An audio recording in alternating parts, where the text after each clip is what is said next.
भीष्म गीता में भीष्म पितामह ने अर्जुन को ज्ञान उपदेश देते समय कहा था, अर्जुन 4 तरह का भोजन बेकार होता है। कितने तरह का भोजन?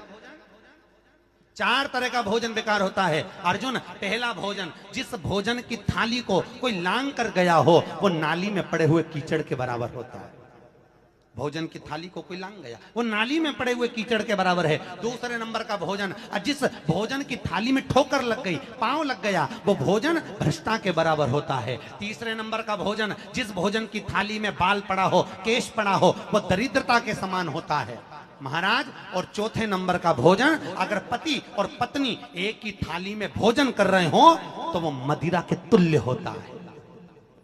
काय के तुल्य है? अरे जम के बोलो,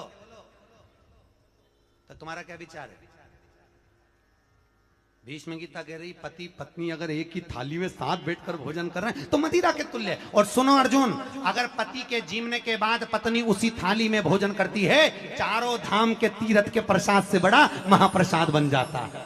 पति के जीवने के बाद अगर पत्नी उस थाली में भोजन करती है। और सुन अर्जुन, अगर बेटी घर में कुंवारी है, बेटी की शादी नहीं हुई, बेटी अगर कुंवारी है और वह अपने बाप के साथ में, पिता के साथ में बैठकर भोजन करती है तो उसके बाप की कभी अकाल मौत नहीं होती, क्योंकि बेटी काल को हर लेती है।